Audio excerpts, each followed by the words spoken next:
Muy buenas noches y bienvenidos a Los Informantes. Soy María Elvira Arango y aquí estamos como siempre, como todos los domingos, con tres grandes historias. Después de la operación en Venezuela que tiene a Nicolás Maduro y a su esposa en una cárcel en Estados Unidos, han cambiado algunas cosas y para muchos hubo por fin un espacio para la esperanza, como para la familia Tique. Manuel Alejandro intentó cruzar la frontera de Colombia con Venezuela por trabajo, pero lo detuvieron con señalamientos muy delicados. No hay ni rastros de su paradero. Sus familiares están agotados, sus jefes confundidos y preocupados, pero ilusionados de que Alejo clasifique en las liberaciones que ya empezaron, aunque es la hora de que nadie les da razón. Un profesor de aviación muy experimentado murió junto con su alumno cuando su avioneta se estrelló a pocos kilómetros de la pista del aeropuerto de Frontino, en Antioquia, mientras practicaban maniobras de aterrizaje y despegue. Durante varios años se creyó que fue un accidente, pero no. Pruebas técnicas demostrarían un presunto impacto de bala en la aeronave. La avioneta habría sido derribada por error por el Ejército Nacional.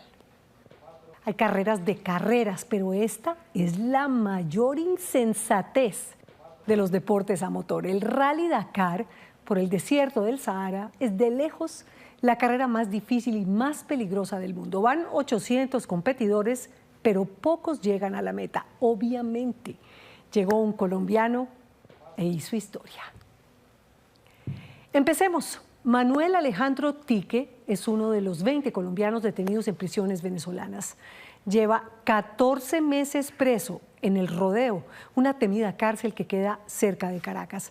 Lo aterrador es que Alejo, como le dicen, está incomunicado, no tiene abogado, nadie sabe nada de su proceso ni de su suerte.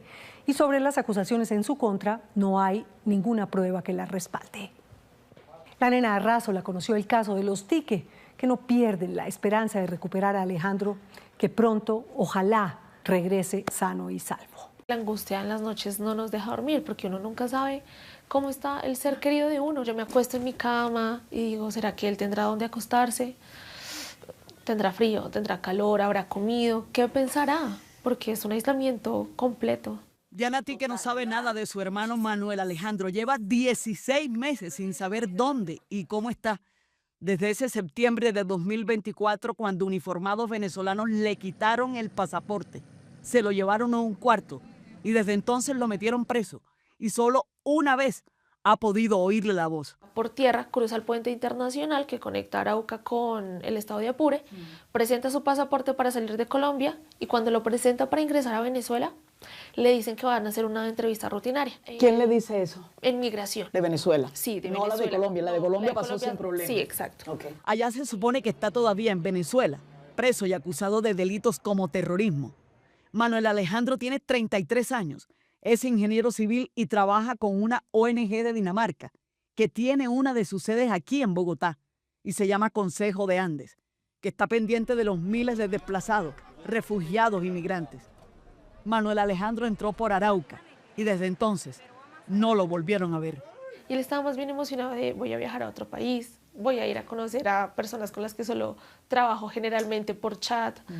Me acuerdo que compró gancitos, compró café, compró chocolatinas, muchas cosas para llevar de aquí para allá, para pues invitarles, que conocieran cosas que son muy colombianas. Vive aquí en el barrio Fontibón, donde su hermana y su papá pasan los días pensando lo peor, pero también creyendo que en algún momento va a entrar por esta puerta. Mi hermano es inocente, es un trabajador humanitario, merece estar en su casa. Para este hombre, para Diosdado Cabello, ministro del Interior y de Justicia, y la encarnación misma del régimen, Manuel Alejandro, que estudió en la Universidad Nacional, es un tipo de altísima peligrosidad y por eso, en su opinión, y sin que haya un juicio, merece estar encarcelado, sin poder ver a su familia, sin tener abogado y sin que nadie sepa nada de él. Manuel Alejandro Tique Chávez se esconde detrás de vínculos de ONG, pero este caballero es un reclutador de paracos. Es lo que dice Diosdado Cabello, pero la familia ni los amigos conocen pruebas, expedientes, acusaciones formales ante un juez o una condena. Hasta el momento solo saben que el flamante ministro dijo esto ante los medios de comunicación. Por terrorismo, por atentado contra la patria, por cosas de ese estilo, pero no tenemos la certeza de qué es lo que está sucediendo judicialmente, si se ha hecho algo. No han tenido ni siquiera asistencia consular, visitas ni llamadas, tampoco tienen derecho a una defensoría privada. Entonces están violando los derechos básicos de ellos. Manuel Alejandro salió de este apartamento ilusionado rumbo a Venezuela. Iba a hacer unas capacitaciones y ya se regresaba.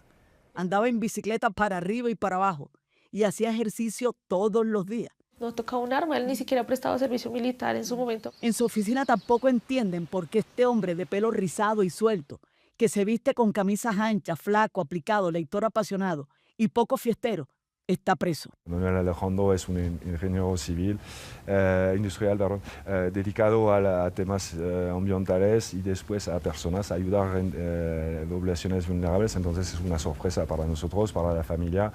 Además, con una acusación de reclutamiento de paramilitares, no cuadra para nada con el perfil de Manuel Alejandro. Entonces, ¿qué está pasando? Jan Komick es el director del Consejo de Refugiados danés donde trabaja Manuel Alejandro y está tan desconcertado como su hermana Diana. Se lo lleva a la Dirección de Contrainteligencia Militar, a la sede que tienen ellos en Guasdolito. Les hacen pues una entrevista, no sé si sea cierto o no, cómo haya sucedido. Y como él iba con compañeros del trabajo, ¿sí? Que estaban, o sea, vinieron a recogerlo básicamente para cruzar el puente internacional, le comunican que por favor les entreguen sus pertenencias, sus maletas, que él se va a quedar detenido. Y desde ese momento no volvimos a tener información de mi hermano. Hasta el sol de hoy ha habido una sola llamada en estos 17 meses. Se quedan mirando sus fotos de día y de noche. Lloran porque lo extraña. Diana mira por la ventana como una forma de llegar al cielo y de sentir algo de sosiego. Toda mi familia estaba afectada, me acuerdo, Navidad y Año Nuevo. Una tristeza absoluta en la cara de todos. No estamos celebrando con ese ánimo de compartir la cena, de abrazarnos, de estar contentos, sino de faltan personas aquí. Diana trabaja en el Instituto Agustín Codazzi. Camina por el parque del conjunto donde vive con su papá y esperando a su hermano. Ella también se siente como detenida. Ya, por favor, devuélvanme a mi hermano que esté aquí, que lo quiero abrazar. Es para volver loco al que sea, sobre todo porque nadie le da un sí o un no. Nadie le dice cómo está por más plantones que haga. Esta pared de la Cancillería es algo así como su muro de lamentos. No, mi hermano fue de los primeros casos, junto con otro muchacho que se llama Arley Danilo, que es un campesino de Boyacá. Manda cartas, pide ayuda, insiste y no se cansa, porque las ganas que tiene de verlo libre es más fuerte que su posibilidad de agotarse. Buscamos ayuda, buscamos gestiones, todo, absolutamente todo. Buscamos de pronto representantes de la Cámara, congresistas o senadores que nos puedan colaborar. Algunos sí nos ayudaron, enviaron comunicaciones, pero es lo mismo. Ellos envían una comunicación, una solicitud de información a la Cancillería y la Cancillería responde diciendo hemos hecho estas gestiones sin ninguna respuesta. ¿Y la Embajada de Venezuela acá? No, porque ellos decían que eso es competencia del embajador de Colombia en Venezuela hacer esas indagaciones o de la Cancillería, porque la embajada de ellos está para atender a los venezolanos, claramente. Da lo mismo a quien llame, a quien le escriba, a quien le pida ayuda. No hay respuesta, no hay salida, no hay solución. Y Manuel Alejandro encerrado porque sí, porque les dio la gana de ponerle el rótulo de terrorista, sin que hubiera pasado por un juicio. Solo lo ha oído una vez y fue en mayo pasado. Recibí la llamada de mi hermano por WhatsApp. Hermoso escuchar su voz, pero muy triste saber la condición. No podía aguantar o retener el llanto o la angustia. ¿Qué te dijo? Primero que me tranquilizara. Tú te pusiste a llorar. Claro, que cómo estaba mi papá, que sí se estaba cuidando, que cómo estaba yo, que si había pasado algo con la familia, que él debiera saber, que él debiera conocer. Porque pues habían pasado 8 meses que él no tenía información de absolutamente nada. Preocupado un poco por la situación económica familiar. Claramente él tenía responsabilidades que nosotros asumimos. Y dejó un par de mensajes para amigos, para la familia, diciendo, dígale a esta persona que no puede cumplir con la promesa, por ejemplo, de ir al gimnasio todos los días con ella. Mensajes así, y uno dice, bonito porque hay una comunicación, pero qué triste que después de esto no sé cuándo lo volveré a escuchar, cuándo lo voy a volver a ver, ni tampoco tengo palabras de aliento para decirle, tranquilo que va a salir en tanto tiempo, o estamos haciendo esto, porque la incertidumbre es total. ¿Y él te dijo dónde estaba? Antes de colgar la llamada me dijo, China, estoy en el Rodeo 1. El Rodeo es una estructura penitenciaria de 3 bloques y Manuel Alejandro está en el número 1. Queda fuera de Caracas y son frecuentes las quejas por violaciones y los abusos contra los detenidos. Con Manuel Alejandro estuvo este hombre norteamericano que se llama David Guillón, acusado de espía, ex enfermero y quedó libre el año pasado.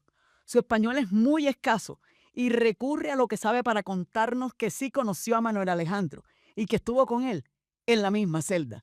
Yo estuve en la celda 13, él estaba en celda 14. Todos nosotros estábamos separados, entonces ninguna de nosotros supimos qué estaba pasando, pero... Se comunicaron en inglés y para ambos fue un alivio. Nosotros estuvimos alados, entonces estamos hablando poco a poco. Él me dijo, ok, no, señor, me llamo Alejo, yo soy de Bogotá y yo estuve aquí por casi 2 semanas en la cárcel. Él estaba compartiendo qué pasó con él. Él estaba entrando a Venezuela para trabajar, tenía otros trabajadores con él también, pero además él tenía papeles para trabajar, tenía muchas pruebas diciendo que no...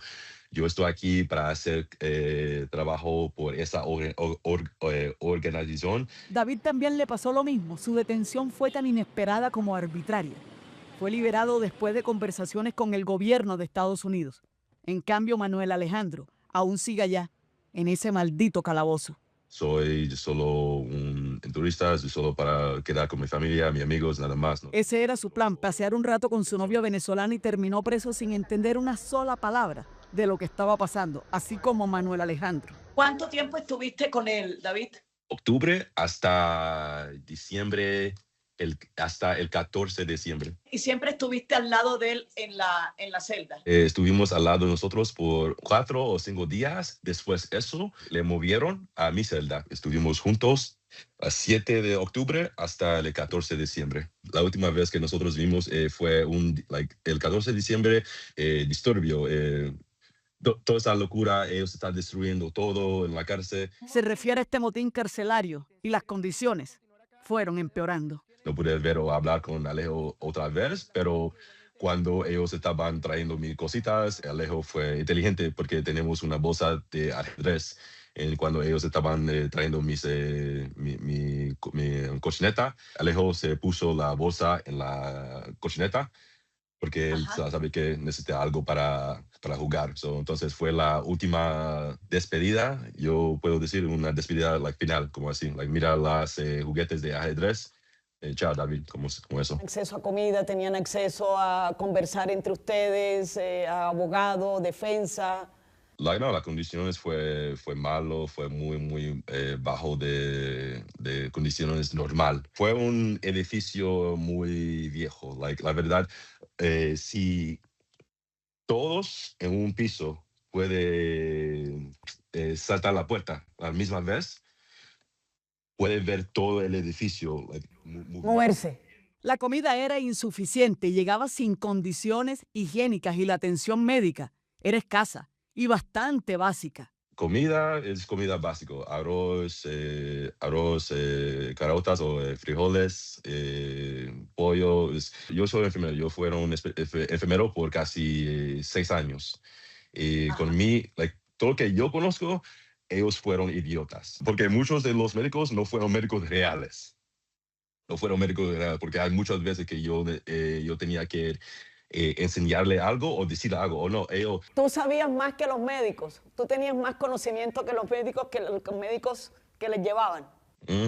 Además, muchos de sus médicos fueron médicos falsos de Cuba. Sin médico, con poca comida y sin defensa legal para algunos fue agobiante y hasta llegaron a situaciones extremas. Hubo 2 o 3 personas que intentaron suicidarse cerca donde sí. Fueron hombres de Yemen, hombres de Arabia. Alejo sigue en rodeo, pero no hay forma de saberlo.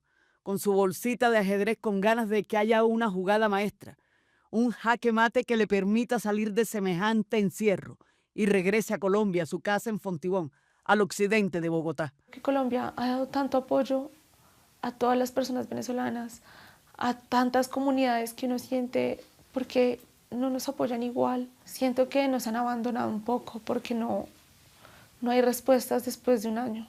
más que las preguntas o las consultas que ha hecho la Cancillería, no tienen respuesta. Nos sentimos abandonados, esa es como la palabra. Abandono y soledad. El 24 de octubre del año pasado, Diana tuvo un rayito de esperanza, sintió un breve respiro cuando fueron liberados 17 colombianos que estaban también presos en Venezuela. Lamentablemente, su hermano no estaba en la lista. Esperemos que este año haya mejores noticias. Eso espero, que sea pronto, que ya está bueno. Ya está bueno. El amor de Diana es capaz de resistir cualquier régimen. Manda cartas y prende velas porque sus ganas no tienen fecha de vencimiento. Lo extraño mucho. No hay viento, ni marea, ni negativas oficiales que la derroten.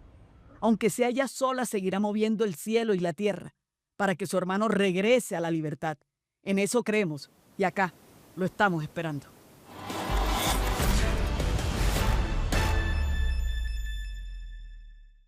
Según Foro Penal, se han liberado 100 presos políticos, según el chavismo, 400.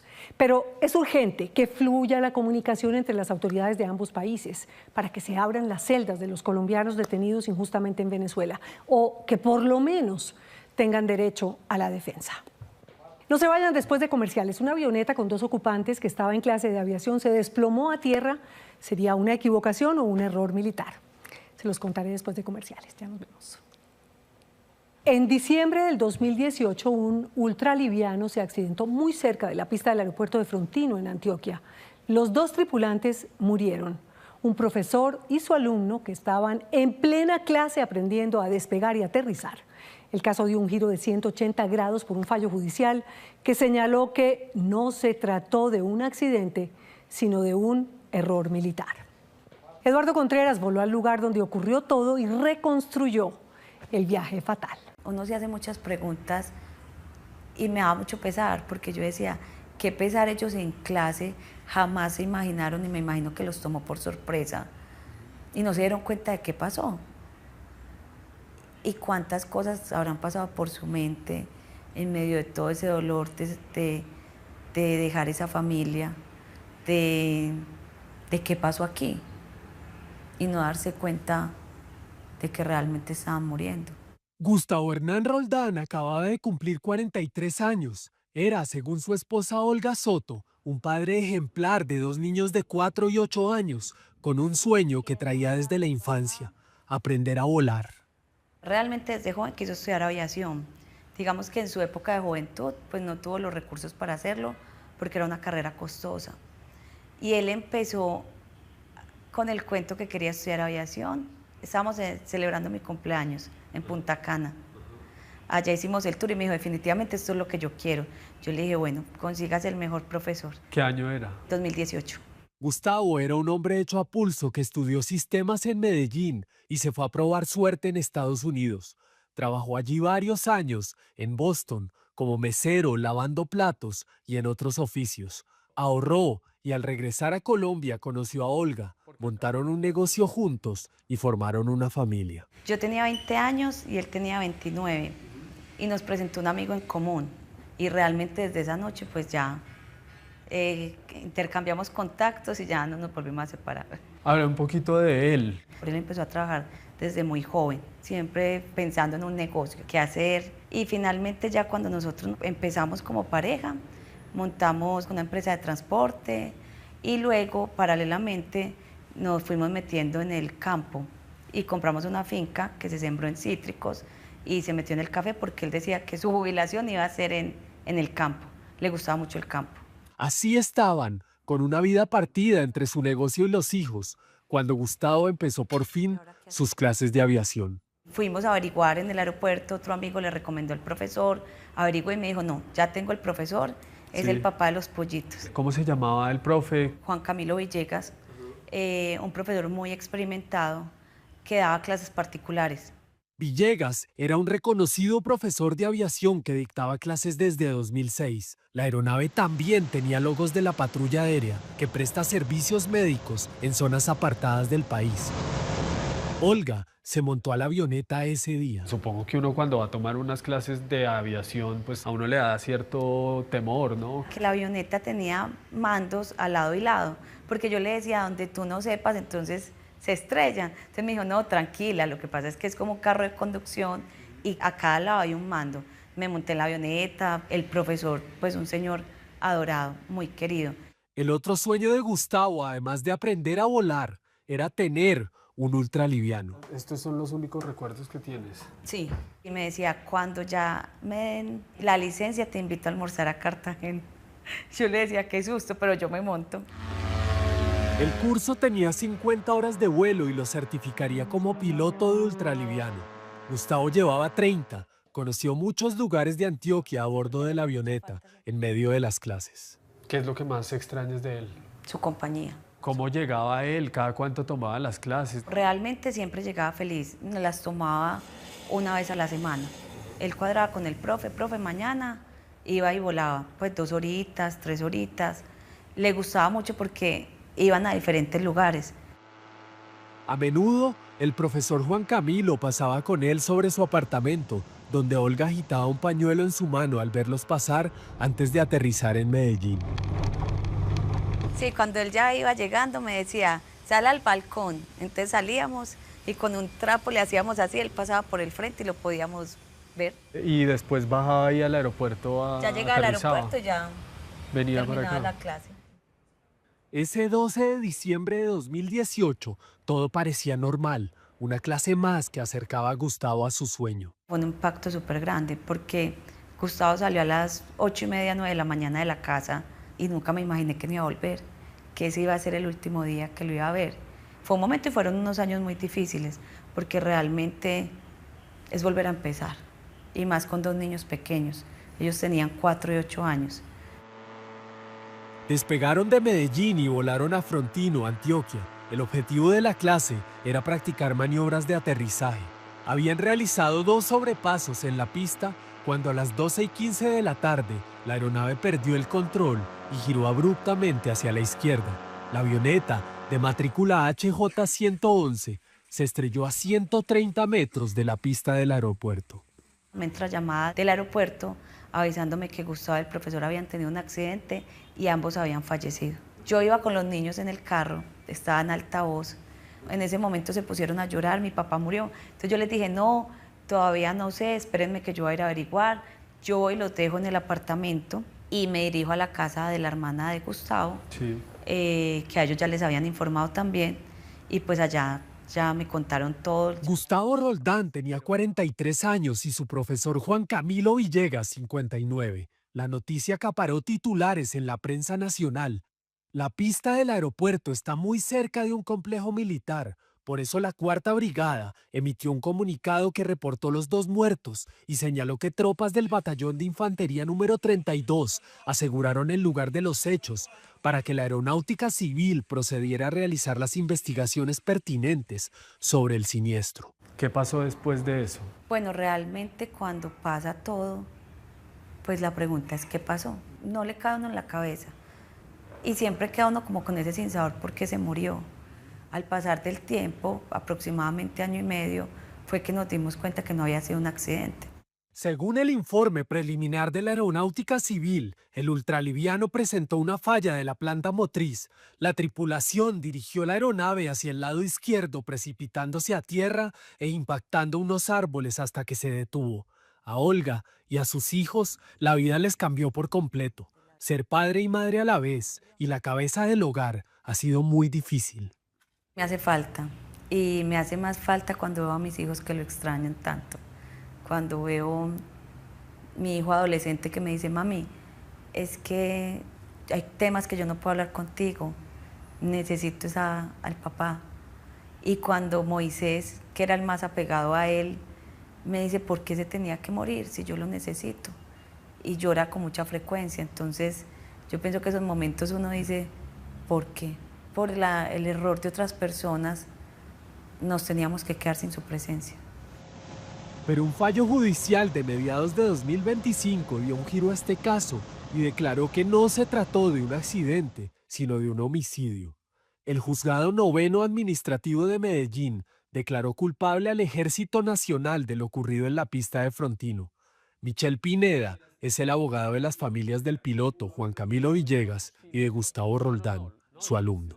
¿Cuál fue el fallo en el caso del piloto Juan Camilo Villegas? Sí, se establece con total certeza la responsabilidad del Estado por la caída al ser impactada por las balas del Ejército Nacional. Le empiezan a disparar. Y él vuelve a ganar altura y gira a la izquierda. Pero ya en ese momento ya estaba muerto.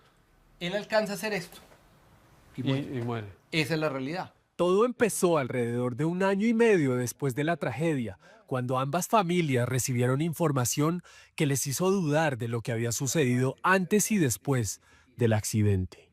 ¿Y cómo se dieron cuenta de eso? Yo hablé en algún momento con la esposa del profe. Tengo entendido que le llegó información y en la avioneta habían algunos disparos de fusil. Buscamos expertos en accidentes aéreos acreditados internacionalmente, ingenieros de gases, mecánicos expertos en motores Rotax, que era el que tenía la aeronave, y una serie de peritos que nos servían para establecer qué es lo que había pasado. ¿Y qué dijeron esos expertos? ¿Por qué se sabe que el avión venía funcionando bien y no se apagó en el aire simplemente? Y se cayó por esa razón. Y era simplemente porque o no tenía gasolina o cualquier situación. Pues porque al caer a tierra seguía funcionando el motor y por lo tanto tragaba el polvo y la tierra del impacto. Entonces quedó colmatado de ese material. Otro de los peritos, un experto en balística del Cuerpo Técnico de Investigación, CTI de la Fiscalía, mostró la presencia de plomo y orificios de bala en la aeronave, aunque en la necropsia no se encontraron disparos en las víctimas. Hay una prueba específica de balística que realizan los expertos del CTI. En esa prueba se logra establecer un orificio de entrada y de salida que coinciden con el mismo proyectil. Es una prueba científica, es un hecho probado. Sí, sí. Entonces, al constatarse que sí fue impactada, con base en el dictamen pericial del experto en balística del CTI, se establece sin lugar a dudas que la nave fue atacada. Solicitamos una entrevista con el Ejército Nacional para hablar de este caso, pero no nos la concedieron. Viajé con Olga a Frontino. 7 años después de lo ocurrido, la pista está abandonada, pero es fácil encontrar personas que recuerden lo ocurrido allí en 2018. Después a los días dicen que fue el ejército que le disparó desde esos filos. En 2017, unos meses antes de la tragedia de esta aeronave de enseñanza, una avioneta cargada con 500 kilos de cocaína cayó muy cerca de aquí, luego de despegar de esta pista. Para Olga, en la búsqueda incansable de respuestas para la supuesta acción del ejército, en la que terminó muerto su esposo, esa podría ser la razón de los disparos y la presunta confusión. Cayó acá donde se ve esa piedra oculta al frente. Ahí fue. Es que yo creo que finalmente, según lo que nosotros estuvimos averiguando, pues el abogado del investigador, es que ellos se hicieron en ese morrito. Ellos lo que hacían era que aterrizaban, tocaban pista y volvían nuevamente a despegar. Y eso lo hicieron, lo alcanzaron a hacer 3 veces. Cuando ya iban a aterrizar sí, la tercera vez. Y ya hacer la cuarta, iniciar la cuarta, es el momento, según eso, impactan y la avioneta hace un giro brusco, en la cual se precipita a tierra. En el expediente también aparece el testimonio de un hombre que pasaba por allí ese día regresando del trabajo. Su nombre es Juan Guillermo Rodríguez. Su declaración dice textualmente: la avioneta entró y volvió a alzar vuelo y se fue. Cuando estábamos ahí parados, el ejército se alistó de la base. Como es muy cerca de la pista, los vimos coger chalecos y cosas y arrancaron. Cuando sentimos fue los disparos de fusil. Yo conozco el sonido porque estuve en el ejército. Era puro disparo de fusil. Cuando vimos que la avioneta se alzó de la pista y seguían dándole y dándole rafagazos de disparos. Cuando la avioneta alzó y se la dio para un lado y cayó en la vereda Las Azules. Con esas pruebas y testimonios, las 2 familias presentaron denuncias contra el Estado por lo sucedido en Frontino. La paradoja es que a 2 jueces que se le presentan los mismos hechos y los mismos elementos probatorios, termina uno estableciendo claramente la responsabilidad contra el Ejército Nacional y el otro lo absuelve. El juzgado 24 administrativo de Medellín, que llevó la demanda de la familia de Gustavo y Olga, absolvió al Ejército Nacional por lo ocurrido en Frontino. De otro lado, el juzgado noveno, que llevaba el caso del piloto Juan Camilo Villegas y su familia, lo declaró culpable. Con las mismas pruebas. Con las mismas pruebas, porque para uno sí es culpable y para otro no. Entonces realmente la justicia depende de la persona que tenga el caso. Cuando me dieron el fallo, que había sido negativo, fue muy desalentador, porque teníamos todas las pruebas. Es el dolor de ver cómo manipulan la información y callan todo. Por eso inmediatamente apelamos, y con la fe y la esperanza de que en algún momento se iba a saber la verdad. Hay muchas preguntas para las que las familias de las víctimas quizá nunca encuentran respuesta. Por lo pronto, ambos fallos fueron apelados, uno por el Ejército Nacional y el otro por Olga Soto y su familia. ¿Qué sucedió en Frontino ese 12 de diciembre de 2018? Ahora el caso está en manos del Tribunal Administrativo de Antioquia.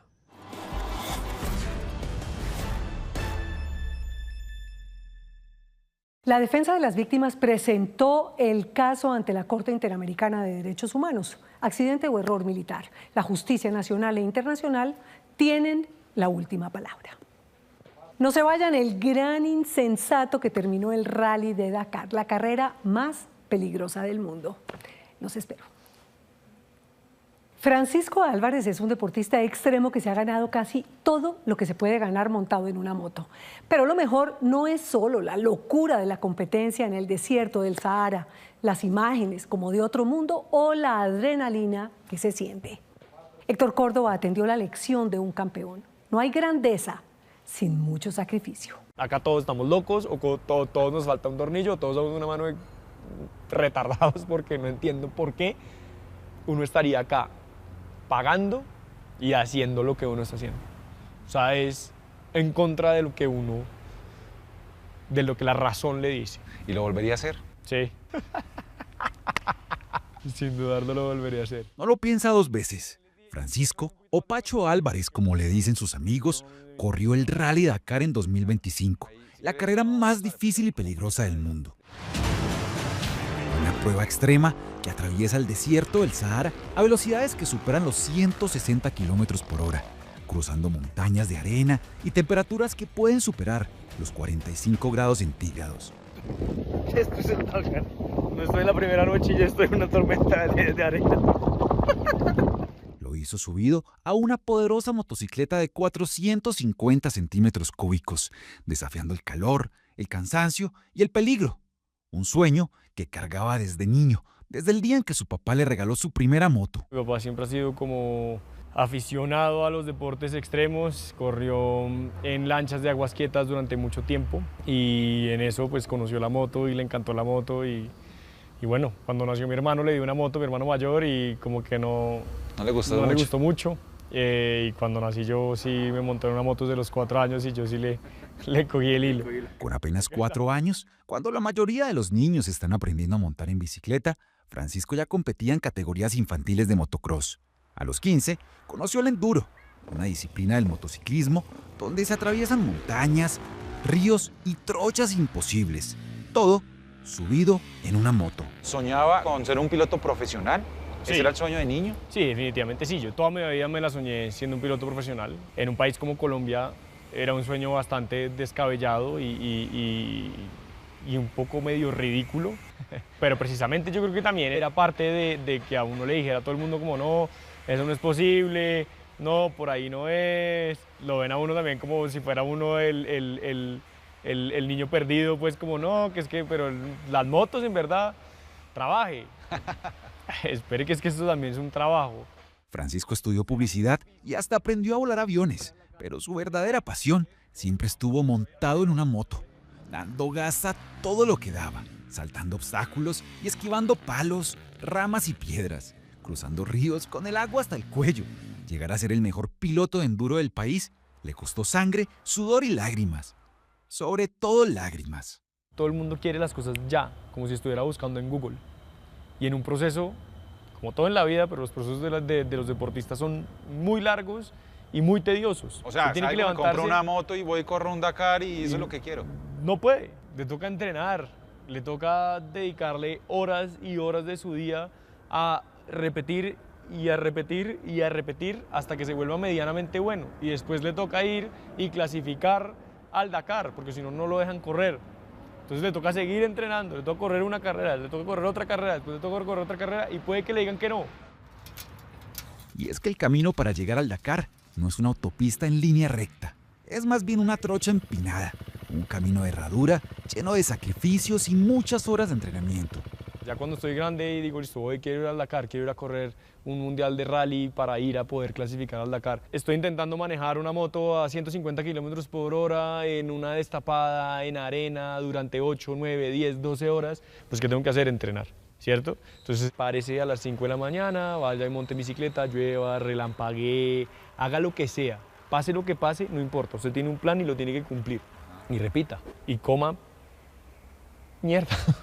El proceso es eso, es usted comérsela toda para llegar a algún lado. Y cuando usted llega, no es como que usted llegue y porque se la comió toda se lo merece y toma tu premio. No, nada. Ahora sígasela comiendo porque depende de usted 100% que lo saque adelante.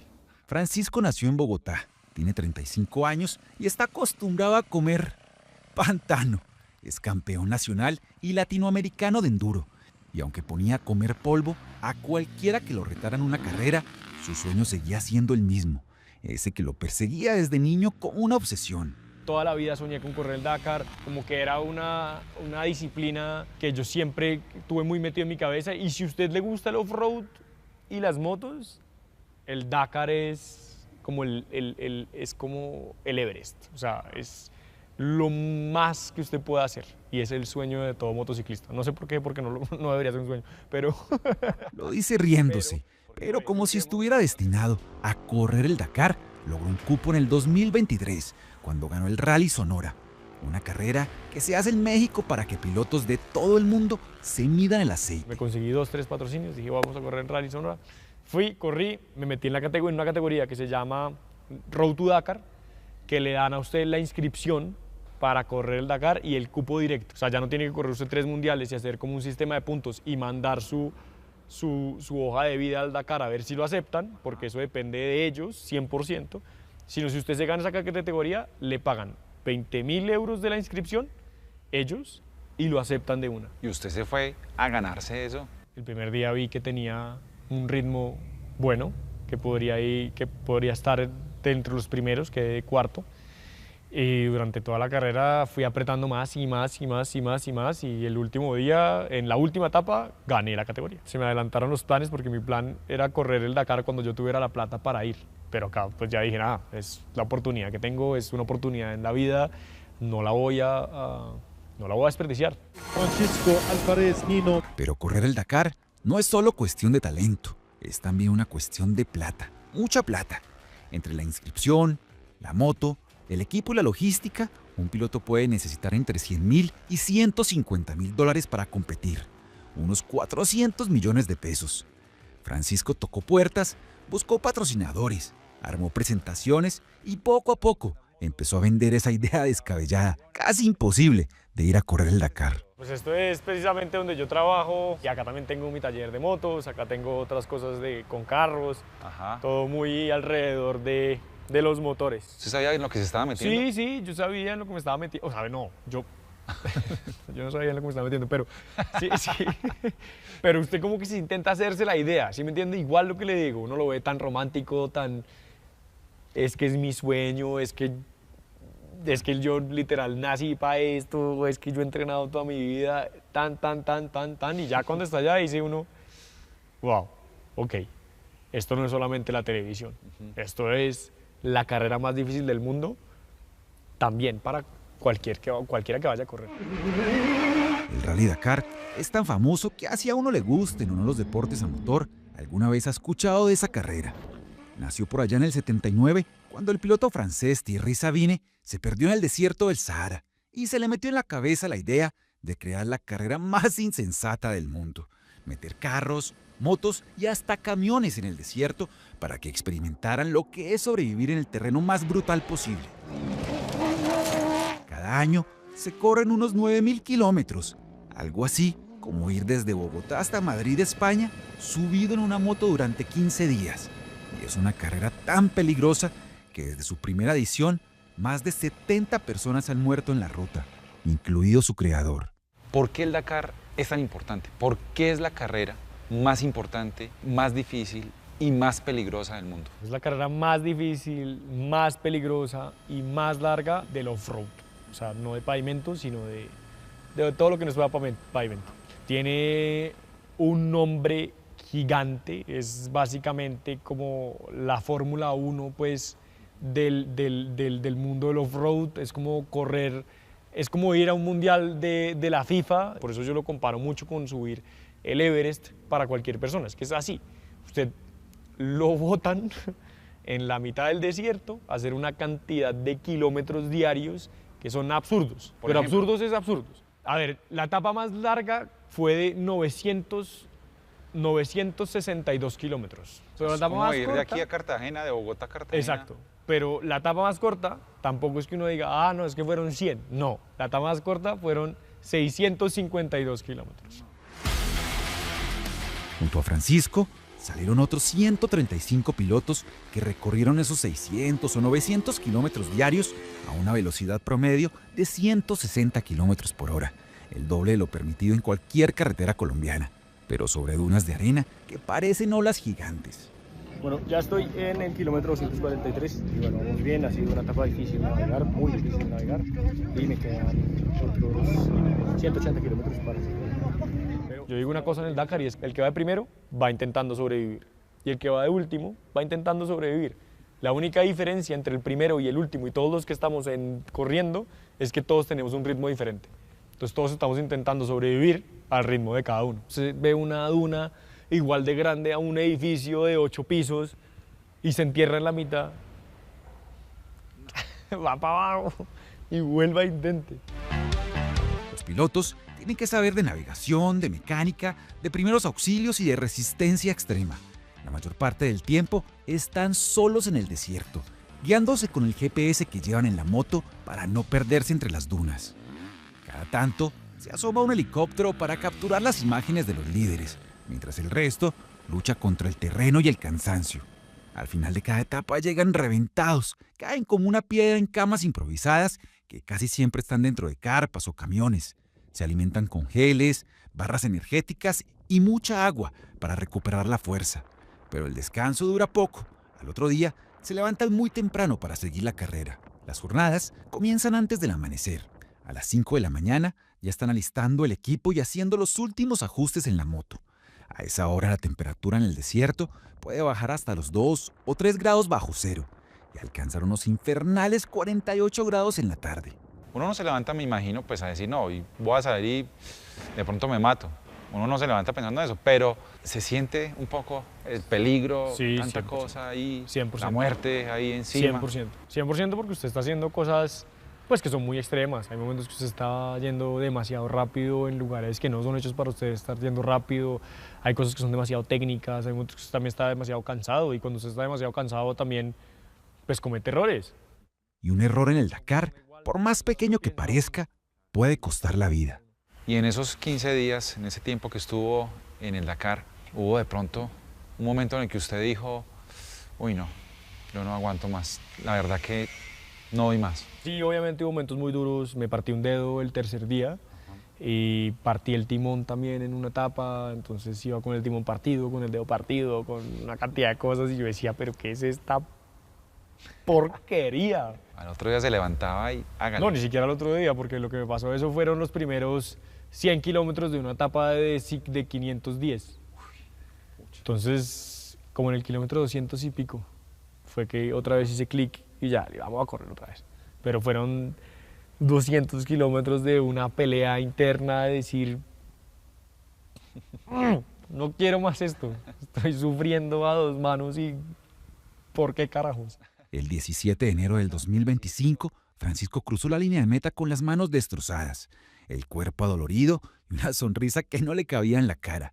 Logró quedar en el puesto 50 y ser uno de los mejores motociclistas novatos. ¿Qué pasa en la cabeza de Francisco cuando ya dice, ya check. Una satisfacción y una felicidad de haberlo podido lograr, ¿no? O sea, de haber dicho, bueno, ya, lo logré, ¿sí? Lo logré y lo logré por mí. Yo estoy muy agradecido con mucha gente que estuvo alrededor mío y no lo hubiera logrado, sí, mi familia, sin las marcas que me apoyaron, sin no sé qué, pero al fin y al cabo, en este tipo de deportes, la última parte siempre depende de usted, solo de usted. A Francisco Álvarez se le nota la pasión y las ganas con las que se sube a su moto. Y nos enseña que en la vida no hay atajos ni caminos fáciles, porque después de sobrevivir al Rally Dakar, sabe que los sueños se logran con sacrificio, trabajo y mucha disciplina.